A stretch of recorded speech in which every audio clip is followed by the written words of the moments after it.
Баршаңызға қайырлы күн, достар. Бүгін сіздермен осындай өте әдемі дәмді палау жасайтын боламыз. Дәмі түрлі еретін үй жағдайында палау жасаймыз.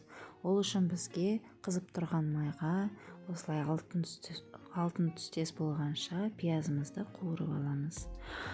Сол уақытта да суымызды қойып қоямыз қайнатуға.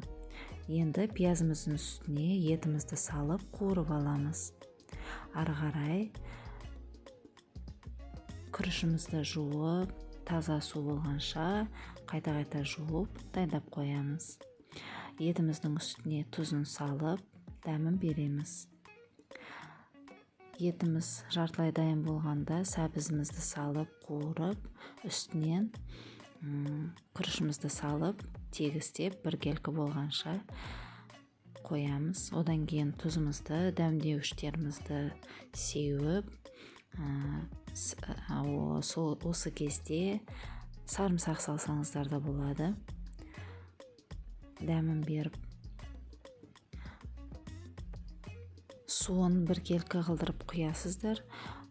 Суы 1-2 сантиметр күріштен асып тұру қажет. Менімен бірге дайындап көріңіздер, өте дәмді болып шығады. Каналыма тіркеліп отырыңыздар, достар. Комментарий жазыңыздар. Осылай қатты отқа бір қайнатып аламыз. Содан соң қақпағын жауып, баяу отқа қойып, суы тартылғанша дайындайтын боламыз.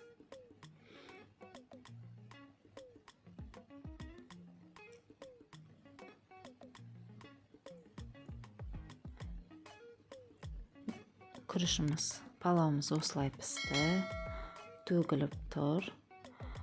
Піскеннен кейін 10 минутқа қойып қойсаңыздар, дәмі күшті кіріп, өте жақсы болады.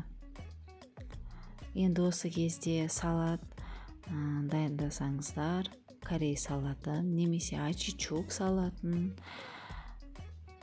сол кезде күрішіміздің дәмі күшті болады.